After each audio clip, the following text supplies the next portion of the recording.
இங்க ஒட்டுமொத்த பாண்டியன் குடும்பமே இந்த மாப்பிள்ளை வீட்டுக்காரங்க கேட்ட காசை கொடுக்க முடியாம திணறி போய் நின்றுட்டு இருக்காங்க. பாண்டியன் வீட்டுல நடக்கிற பிரச்சனை எல்லாம் மீனா மூலமா தெரிஞ்சுக்கிட்ட அரசி வந்துட்டு இந்த எல்லா பிரச்சனைக்கும் காரணம் குமார் தான். குமார்னால தான் நம்ம குடும்பம் இந்த நிலைமைக்கு வந்திருக்கு அப்படிங்கறத புரிஞ்சுக்கிட்டு குமாரோட பணத்தை எடுத்துட்டு போய் கொடுத்து இந்த பாண்டியன் குடும்பத்தை மானத்தை காப்பாத்தினது உங்களுக்கு பிடிச்சிருச்சுன்னா மறக்காம இந்த வீடியோக்கு ஒரு லைக் பண்ணி உங்க ஆதரவை தருவீங்க. பாண்டியன் ஸ்டோர்ஸ் அப்கமிங் ப்ரோமோல என்ன நடக்க போகுதுங்கிற ப்ரெடிக்ஷனை இந்த வீடியோல பார்க்கலாம். அரசி நம்ம பேச்ச கேட்காம போய் குமார் கல்யாணம் பண்ணிட்டு போயிருச்சு. இதுக்கப்புறம் இந்த காசை வச்சு நம்ம என்ன பண்ண போறோம்? இந்த காசை வச்சு தான் மாப்பிளைக்கு கார் வாங்கி கொடுக்கலாம்னு இருந்தோம். ஆனா அரசிக்கு தான் கல்யாணமே நடக்காம போயிருச்சு அப்படி சொல்லிட்டு பாண்டியன் வந்து அந்த பணத்தை எடுத்து கொண்டு போய் செந்தில்ல கொடுத்துட்டாரு. செந்திலிட்ட வந்து பணத்தை கொடுத்து பேங்க்ல போட சொல்லியிருந்தாரு. இன்னொரு பக்கம் செந்திலுமே வந்து நமக்கா அப்பா எதுவுமே செய்ய மாட்டாரு, கடைசி வரைக்கும் நம்ம இந்த கடையில தான் வேலை பார்த்துக்கிட்டே இருக்கணும் போல. இதுக்கப்புறம் நம்ம பொறுமையா இருந்தோம்னா நம்ம வாழ்க்கையில எதுவுமே நம்ம நினைச்சபடி எதுவுமே நடக்காது அப்படிங்கறத புரிஞ்சுக்கிட்டு செந்தில் வந்து வீட்டுல இருக்க யாருக்கிட்டயுமே சொல்லாம அந்த பணத்தை எடுத்து கொண்டு போய் மீனா அவங்க அப்பாட்ட கொடுத்து வேலைக்கு ரெடி பண்ண ஆரம்பிச்சாரு. இப்படி இத்தனை கை மாறினதால பணம் வந்து உண்மையிலே பேங்க்ல தான் இருக்குன்னு சொல்லி பாண்டியனுமே நம்பிக்கையில தான் இருந்தாரு. இந்த நிலைமையில தான் திடுதிப்புன்னு வீட்டுக்கு வர மாப்பிள்ளை வீட்டுக்காரங்க வந்து கொஞ்சம் கூட எதிர்பார்க்காத டைம்ல கல்யாணத்துக்கு நாங்க இவ்வளவு செலவு பண்ணிருந்தோம், உங்க பொண்ணு ஓடி பண்ணனால தான் கல்யாணம் நின்னுச்சு, நாங்க செலவு பண்ண காசு எங்களுக்கு திரும்ப வேணும், 10 லட்சம் ரூபாய் நீங்க கொடுத்தே ஆகணும் அப்படி சொல்லிட்டு உமையால் வந்து சொல்லிடுறாங்க.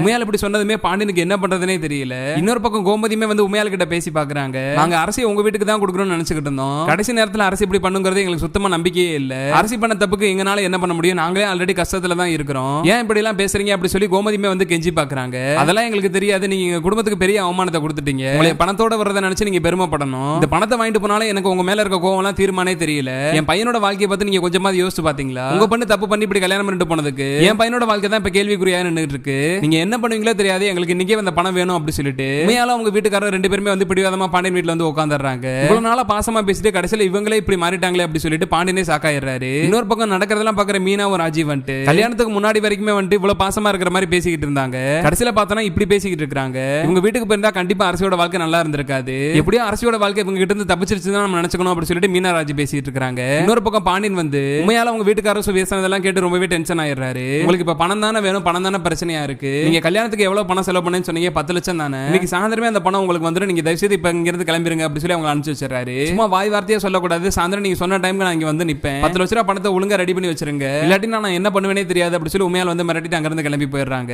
நடக்கிறதெல்லாம் பாக்குற கோமதிக்குமே வந்து உமையால் மேல பயங்கரமான கோவம் வருது. அரசு இவங்களை மட்டும் ஏமாத்தல, நம்மளுமே தானே ஏமாத்திட்டு போயிருக்கு, அரசு இப்படி எல்லாம் பண்ணிட்டு போனோம், நம்மளால நினைச்சா பார்த்தோம், அரசு இப்படி எல்லாம் பண்ண நம்ம மட்டும் என்ன நினைச்சா பாத்துக்கிட்டு இருந்தோம், அரசு பண்ணது நமக்கும் ஏமாற்றம் தானே, அதெல்லாம் கொஞ்சம் கூட புரிஞ்சுக்காம ஏன் உங்க அக்கா இப்படி எல்லாம் பேசிட்டு போறாங்க, அப்ப இவங்களுக்கு பணத்து மேல மட்டும் தான் ஆசை இருந்திருக்கும் போல, அதனாலதான் அரசியை கட்டி கொடுக்கறப்பே வந்து கார் வேணும் அது வேணும் இது வேணும் சொல்லி எல்லாம் கேட்டுக்கிட்டு இருந்தாங்க, நம்ம அப்பயே உங்களோட எண்ணத்தை புரிஞ்சுக்கிட்டு பேசாம இந்த வரனை நிப்பாட்டி இருந்திருக்கலாம், நீங்க தான் அவசரப்பட்டு இந்த முடிவெல்லாம் எடுத்துட்டீங்க அப்படி சொல்லி கோமதியுமே புலம்பிக்கிட்டு இருக்காங்க. நடந்து முடிச்சதை பேசி இப்ப நம்ம எதுவுமே மாற போறது கிடையாது, அரசி பண்ணது கண்டிப்பா மன்னிக்க முடியாத தப்பு தான், நம்ம பொண்ணு பண்ண தப்புக்காக நம்ம தண்டனை அனுபவிச்சு தான் ஆகணும், அவங்க சொல்றதுலயும் நியாயம் இருக்குல்ல, அவங்களுமே வந்து நடக்காத கல்யாணத்துக்காக இவ்வளவு தூரம் செலவு பண்ணிருக்காங்க, கண்டிப்பா அந்த பணத்தை நம்ம திருப்பி கொடுத்து தான் ஆகணும், அக்கா கிட்ட நான் வாக்கு கொடுத்தேன், கண்டிப்பா அந்த பணத்தை நான் திருப்பி கொடுத்துருவேன் அப்படி சொல்லிட்டு பாண்டியன் வந்து செந்தில கூப்பிட்டு சொல்லிடுறாரு, இன்னைக்கு எந்த வேலை இருந்தாலும் பரவாயில்ல எல்லா வேலையும் விட்டுட்டு ஃபர்ஸ்ட் அக்கௌண்ட்ல இருக்க போய் பணத்தை எடுத்துட்டு வந்து அப்படி சொல்லிடுறாரு. இன்னொரு பக்கம் பாண்டியன் இப்படி சொன்னதுமே செந்தில் ரொம்பவே சாக்காய் பண்ணிட்டு இருக்காரு. அப்பா கிட்ட வேற ஏதாவது பணம் இருக்கும் அதை ரெடி பண்ணி கொடுப்பாருன்னு பார்த்தா கடைசியில அக்கௌண்ட்ல போட்டு வர சொன்ன பணத்தையே எடுத்துட்டு வர சொல்றாரு. நம்ம வேற வீட்ல யாருக்கிட்டயுமே சொல்லாம அந்த பணத்தை எடுத்து கொண்டு போய் மீனா அவங்க அப்பா கிட்ட கொடுத்துட்டோம், இப்போ நம்ம என்ன பண்ண போறோம் அப்படி தெரியாம செந்தில் முடிச்சுட்டு நிக்கிறாரு. பாண்டியனோட முடிவை கேட்டு செந்தில் மட்டும் இல்ல இன்னொரு பக்கம் மீனாவுமே ரொம்பவே சாக்காயிடுறாங்க. இப்படி ஏதாவது நடக்கும் சொல்லி தான் ஆரம்பத்துல இருந்து இப்படி எல்லாம் பண்ண வேண்டாம்னு சொல்லி அவர்கிட்ட எவ்வளவு தூரம் சொல்லி பார்த்தேன், ஆனா நம்ம கிட்ட கூட ஒரு வார்த்தை கூட சொல்லாம இவரான் போய் எல்லா வேலையுமே பார்த்துட்டு வந்துட்டாரு. அப்பா கிட்டயாவது பேசி அந்த பணத்தை வாங்கலாம்னு பார்த்தா அப்பாவுமே வந்து அங்க முன்னாடி கொடுத்துட்டாரு. இதுக்கப்புறம் பணம் இப்போதைக்கு நமக்கு கிடைக்க போறது இல்ல, நம்ம லோன் அப்ளை பண்ணிருக்கோம் அந்த லோன் இப்போதைக்கு வராது, பெரிய இக்கட்ல மாட்டிக்கிட்டோம், இப்ப இந்த பாண்டியர் குடும்பமான எல்லாமே போக போகுது, எப்படி இந்த பிரச்சனைல இருந்து கடந்து வர போறோம் அப்படி தெரியாம மீனாமே முடிச்சுட்டு நிக்கிறாங்க. இப்படி மீனா செந்தில் 2 பேருமே வந்து பாண்டியன் பணத்தை எடுத்துட்டு வர சொல்லதுல இருந்து பதட்டமா இருக்கிறத பார்த்ததுமே கதிர்ராஜ் 2 பேருக்குமே டவுட் வர ஆரம்பிக்குது. மீனா செந்தில் கிட்ட பேசுற கதிர்ராஜ் வந்து எதுவும் பிரச்சனையா, உண்மையாலத்த வீட்டுக்கு வந்துட்டு போனதுல இருந்து நீங்க தான் பதட்டமா இருக்கீங்க, என்ன நடந்துச்சு சொல்லுங்க அப்படி சொல்லி கதிர்ராஜ் 2 பேருமே போய் கேக்குறாங்க. இன்னொரு பக்கம் உண்மை எதையுமே மறைக்காம மீனா செந்தில் 2 பேருமே வந்து என்ன நடந்துச்சுங்கறத எல்லா விஷயத்தையுமே சொல்லிடுறாங்க. செந்தில்மே வந்து பண்ண தப்ப எல்லாத்தையுமே ஒத்துக்கிறாரு. இந்த வீட்ல நீங்க எல்லாருமே சந்தோஷமா இருக்கீங்க, நான் மட்டும் தான் கஷ்டப்பட்டு இருக்கேன், அப்பா கடையில எல்லாம் உன்னால 1 மணி நேரம் இருக்க முடியுமா, நான் இத்தனை வருஷமா அப்பா கடையில தான் வேலை பார்த்துட்டு இருக்கேன், என்னால சுதந்திரமா எனக்கு பிடிச்ச விஷயத்தை எதுவுமே பண்ணவே முடியல, நான் எது பண்ணாலும் அப்பாவை கேட்டு கேட்டு தான் பண்ற மாதிரியே இருக்கு, எனக்கு வேலைக்கு போகணும் சம்பாதிக்கணும்னு ஆசை இருக்காதா, மீனாவை நல்லபடியா வச்சு பாத்துக்கணும்னு எனக்கு ஆசை இருக்காதா, மீனாக்கு நான் எது பண்ணனாலும் எங்க அப்பா கிட்ட தான் போய் நான் காசு கேட்டுக்கிட்டே இருக்கிற மாதிரி இருக்கு, அந்த வேதனையில எல்லாம் மனசுல வச்சுக்கிட்டு தான் நான் இப்படி பண்ணேன், எனக்கு இந்த வேலை மட்டும் கிடைச்சிருச்சுன்னா எல்லா பிரச்சனையுமே ஒரு முடிவு வந்துடும், அந்த நம்பிக்கையில தான் நான் மீனா அவங்க அப்பா கிட்ட இந்த பணத்தை கொடுத்தேன் அப்படி சொல்லி செந்தில் சொல்லிட்டு இருக்காரு. செந்தில் இப்படி பேசுறதெல்லாம் கேட்டு டென்ஷன் ஆற மீனா வந்துட்டு தயவுசெய்து நீங்க வாயை வச்சுட்டு பேசாம இருங்க, நீங்க அவசரப்பட்டு எடுத்த முடிவு தான் இன்னைக்கு நம்ம இந்த அளவு பிரச்சனைகள் கொண்டு வந்து நிப்பாட்டி இருக்கு, இந்த மாமா கிட்ட பணம் கேட்டாரா என்ன பதில் சொல்ல போறீங்க, நான் ஏற்கனவே எங்க அப்பா கிட்ட கேட்டுட்டேன் அந்த பணத்தை மேல் இடத்துல கொடுத்துட்டாராம், பணத்தெல்லாம் நம்மளால ரிட்டர்ன் இப்போதைக்கு வாங்கவே முடியாது, அந்த பணம் ரிட்டர்ன் கிடைக்காதுன்னு தெரிஞ்சா நான் ஆபீஸ்ல வந்து லோனுக்கு ஏற்பாடு பண்ணிக்கிட்டு இருந்தேன், லோனுமே வந்து நம்ம நினைச்ச மாதிரி இவ்வளவு சீக்கிரமா எல்லாம் கிடைக்காது, லோன் வரதுக்கு கண்டிப்பா லேட் ஆகும் அப்படி சொல்லி மீனாமே சொல்லிடுறாங்க. மீனா செந்திலோட இந்த நிலைமையை புரிஞ்சுக்கிட்டு எப்படி இந்த பிரச்சனையில இருந்து உங்களை காப்பாத்த போறேன்னு தெரியாம கதிர்ராஜ் ராஜ்யமே முடிச்சு நிக்கிறாங்க. பணத்தை எடுத்துட்டு வர சொல்லி எவ்வளவு நேரம் ஆச்சு, என்ன நீ என்ன வெளியே போலையா, ஏன்டா வீட்லயே இருக்கிற, போய் டக்குன்னு போய் பணத்தை எடுத்துட்டு வா. சாயந்தரம் சொன்ன மாதிரி உமையாலக்காவும் மாமாவும் வீட்டுக்கு வந்துருவாங்க. அவங்க வர நேரத்துக்கு பணத்தை கொடுக்கலனா நம்ம குடும்பத்தோட மானமே போயிடும். நீ எந்த வேலையும் பார்க்க வேண்டாம், ஃபர்ஸ்ட் போய் பணத்தை எடுத்துட்டு வா அப்படி சொல்லிட்டு மறுபடியும் வந்து பாண்டியன் சத்தம் போட்டு செந்தில் அனுப்பிச்சு வைக்கிறாரு. பேங்க்ல தான் பணமே இல்ல, நம்ம என்ன பண்ண முடியும், அடுத்து என்ன பண்ண தெரியாம செந்தில் வந்து தவிச்சுக்கிட்டே வீட்டை விட்டு வெளியே போகாம நின்றுகிட்டே இருக்காரு. இப்படியே நீங்க நின்றுட்டு இருந்தீங்கன்னா சந்தேகம் வந்துரும். வாங்க ஃபர்ஸ்ட் வெளியே போய் பணத்துக்கு ரெடி பண்றதுக்கு ஏதாவது யோசனை பண்ணலாம் அப்படி சொல்லிட்டு கதிர் வந்து செந்தில கூப்பிட்டு வீட்டுக்கு வெளியே வந்து எங்கிட்ட பணத்தை ரெடி பண்றது தெரியாம யோசிச்சுட்டு இருக்காங்க. இன்னொரு பக்கம் வீட்டை விட்டு வெளியே வர மீனாவ ராஜீவ் வந்து செந்திலையும் கதிரி அனுப்பிச்சு விட்டு ரொம்ப பதட்டத்தோட வீட்டுக்கு வெளியே நின்றுட்டு இருக்காங்க. பிரச்சனை கண்டிப்பா பெருசா மாறப்போகுது. செந்தில் தான் அந்த பணத்தை எல்லாம் எடுத்து எங்க அப்பாட்ட கொடுத்துருக்காருங்கிற உண்மை வந்து மாமாக்கு தெரிய போகுது. இந்த உண்மை மட்டும் தெரிய வச்சுனா கண்டிப்பா என்னையும் செந்திலி மாமா வீட்டுல சேர்க்க மாட்டாரு. இவ்வளவு நாளா நாங்க கட்டி காப்பாத்திட்டு வந்த நம்பிக்கை எல்லாத்தையுமே செந்தில் இன்னைக்கு ஒரே நாள்ல உடைக்க போறாரு. எனக்கு என்ன நடக்க போதுனே தெரியல அப்படி சொல்லி மீனா வீட்டுக்கு வெளியே நின்று அழுதுட்டு இருக்காங்க.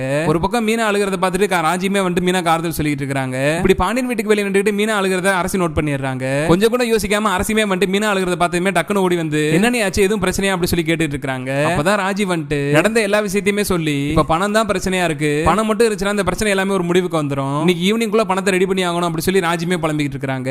அப்பதான் அரசிக்குமே வந்து நடந்த எல்லா விஷயமே புரியுது. இது எல்லா பிரச்சனைக்குமே காரணம் நம்ம தான். நம்ம மட்டும் சதீஷை கல்யாணம் பண்ணியிருந்தோம்னா இன்னைக்கு நம்ம குடும்பம் இந்த நிலைமைக்கு கஷ்டப்பட வேண்டிய வேலையே இருந்திருக்காது. நம்ம சதீஷை கல்யாணம் பண்ணவும் விட்டதால தானே மாப்பிள்ளை வீட்டுக்காரங்க வந்து செலவு பண்ண காசெல்லாம் திரும்ப கேட்டு வந்திருக்காங்க. இது எல்லாமே என்னோட தப்பு தான், நான் பண்ண தப்புக்காக நீங்க ஏன் வருத்தப்படுறீங்க, நான் வேணுமா உங்களுக்கு அப்பா கிட்ட வந்து பேசுறேன் அப்படி சொல்லி அரசி வந்து பேசிக்கிட்டு இருக்காங்க. தேவையில்லாம நீ ஏன் வாயை விட்டு மாட்டிக்காத அரசி, கதிர செந்தில வந்து பணத்தை ரெடி பண்றதுக்காக போயிருக்காங்க, கண்டிப்பா அவங்க எப்படியாவது பணத்தை ரெடி பண்ணிடுவாங்க அப்படி சொல்லிட்டு ராஜி வந்து நம்பிக்கையா பேசிக்கிட்டு இருக்காங்க. ஏன்னா ராஜி வந்து இப்படி ஆறுதல் சொல்லிட்டு இருந்தாலுமே அரசினால சுத்தமா எதுக்கவே முடியல. வீட்டுக்கு வர அரசி வந்து வீட்டுல வந்து பயங்கரமா யோசிச்சுட்டு இருக்காங்க. அவங்க நடக்கிற இந்த கல்யாணம் நின்னு போனது காரணமே இந்த குமார் தான். குமார் மட்டும் நைட்டு அன்னைக்கு வந்து போன் பண்ணி நம்மளை கூப்பிடாம இருந்திருந்தானா, குமார் மட்டும் அன்னைக்கு நைட்டு ஃபுல்லா நம்மளை கடத்தி வைக்காம இருந்திருந்தானா நம்மளோட கல்யாணம் நல்லபடியா நடந்து முடிஞ்சிருந்திருக்கும். நம்ம அம்மா அப்பாவும் இந்நேரத்துக்கு நிம்மதியா இருந்திருப்பாங்க. மாப்பிள்ளை வீட்டுக்காரங்களும் அந்த 10 லட்ச ரூபாய் கேட்டு வந்திருக்க மாட்டாங்க. எல்லா பிரச்சனைக்கும் காரணம் குமார் தானே. அவனால தானே நம்ம குடும்பம் இப்ப வரைக்கும் கஷ்டப்பட்டு இருக்கு அப்படிங்கறத யோசிச்சாங்க. இவனால தானே நம்ம குடும்பத்துக்கு இப்ப பிரச்சனை வந்திருக்கு. இந்த பிரச்சனை இவனால தான் முடிவுக்கு வரணும் அப்படி சொல்லி யோசிக்கிற அரசி வந்து குமாரோட பீரோல பாக்குறாங்க. பீரோல நிறைய பணம் இருக்கிறத பார்த்ததுமே இந்த பணத்தை எடுத்து கொண்டு போய் மீனா கிட்ட நம்ம கொடுத்துருவோம், அண்ணி இந்த பணத்தை கொடுத்து மாப்பிள்ளை வீட்டுக்காரங்களை அனுப்பிச்சு வச்சிரட்டும், பின்னாடி குமார் அந்த பணத்தை கேட்டானா நம்ம பதில் சொல்லிக்கலாம் அப்படி சொல்லி யோசிக்கிற அரசியுமே வந்து குமார் வீட்டுல இல்லாத நேரமா பார்த்து 10 லட்ச ரூபாய் பணத்தை பேக்ல போட்டு டைரக்டா வந்து மீனா கிட்ட கொண்டு போய் கொடுத்துறாங்க. எதுக்காக அரசி உங்க வீட்ல இருந்து அந்த பணத்தை எடுத்துட்டு வர, இப்பதான் செந்தில் பிரச்சனைல மாட்டி இருக்கிறாரு, அதே மாதிரி உங்க வீட்ல நீயும் பிரச்சனைல மாட்டிக்க போறியா, ஏற்கனவே குமாரே வந்து உன்னை கொடுமைப்படுத்துறதுக்காக தான் கல்யாணமே பண்ணிட்டு போயிருக்கான், இப்ப நீ அவங்க வீட்டு பணத்தை எல்லாம் எடுத்து கொடுக்குறேன்னு தெரிஞ்சிருச்சுன்னா அதுக்கப்புறம் உன்னாலையுமே அந்த வீட்ல வாழ முடியாது, எனக்கா நீ உன்னோட வாழ்க்கையை இழந்துறாத, இந்த பணம் எல்லாம் வேண்டாம், தயவு செய்து நீ எடுத்துட்டு போயிரு அப்படி சொல்லி மீனாராஜ் ரெண்டு பேருமே சொல்லி பாக்குறாங்க. அப்பதான் மீனாராஜுக்கு புரியுற மாதிரி அரசியுமே வந்து என்னோட கல்யாணம் நடக்காம போனதுக்கு காரணமே இந்த குமார் தான், அப்படி இருக்கிறப்ப இந்த பிரச்சனைக்கு காரணமும் குமார் தானே, இந்த பிரச்சனைக்கு ஒரு முடிவு வரணும்னா இந்த குமாரோட பணத்தை நீங்க கொண்டு போய் அப்பா கிட்ட கொடுத்துருங்க, குமார் என்கிட்ட கேள்வி கேட்க மாட்டான், அப்படி கேள்வி கேட்டானா அவளை எப்படி சமாளிக்கணுங்கிறது எனக்கு தெரியும் அப்படி சொல்லிட்டு அரசி வந்து 10 லட்ச ரூபாய் எடுத்து மீனா கையில கொடுத்துறாங்க. இன்னொரு பக்கம் பேங்க்குக்கு போயிட்டு வந்த செந்திலுமே வந்து பணம் எதுவுமே எடுக்காம ரொம்பவே சோகமா வந்து வீட்டுக்குள்ள நின்னுக்கிறாரு. வெறுங்கையோட வந்து நிக்கிற செந்தில பார்த்ததுமே பாண்டியனுக்கு பயங்கரமான ஷாக் ஆயிருது. ஏன்டா உன்னை பணத்தை எடுத்துட்டு சொன்னா என்னடா வெறுங்கையோட வந்து நின்னுக்கிற, பணம் எங்கடா அப்படி சொல்லி பாண்டியனுமே கேக்குறாரு. இதுக்கு மேல நம்ம அப்பா கிட்ட உண்மையை மறைக்க வேண்டாம் அப்படி சொல்லிட்டு செந்திலுமே வந்து வாயை திறந்து உண்மையா சொல்லலாம்னு சொல்லிட்டு போறாரு. அப்ப செந்தில உண்மையா சொல்ல விடாம தடுக்கிற மீனா வந்து பணத்தை அவர் ஏற்கனவே என்கிட்ட எடுத்து கொடுத்து போயிட்டாரு மாமா, அவர் வேற வேலையே போயிட்டு வராரு அப்படி சொல்லிட்டு அரசி கொடுத்த பணத்தை எடுத்து அப்படியே வந்து மீனா பாண்டியன் கையில கொடுத்துறாங்க. நடக்கிறதெல்லாம் பாக்குற செந்திலுக்கு என்ன நடந்துச்சு, எப்படி மீனா கிட்ட இவ்வளவு பணம் கிடைச்சே புரியாம அவரே குழம்பி போய் நின்னுட்டு இருக்காரு. எப்படியோ ஒரு வழியா அரசி கொண்டு வந்து கொடுத்த பணத்தால செந்தில் வந்து பாண்டியன் கிட்ட இந்த பிரச்சனையும் மாட்டிக்காம தப்பிச்சிடறாரு. கூடி சீக்கிரமே இது மாதிரி நடந்து இந்த எல்லா பிரச்சனைக்கும் காரணமான குமாரோட பணத்தையும் எடுத்துட்டு வந்து கொடுத்து அரசியே வந்து இந்த பாண்டியன் குடும்பத்தோட மானத்தை காப்பாற்ற போறது பாக்குறதுக்கு நீங்களும் வெயிட் பண்ணிக்கிட்டீங்கன்னா மறக்காம இந்த வீடியோக்கு ஒரு லைக் பண்ணி உங்க ஆதரவை தெரிவிங்க.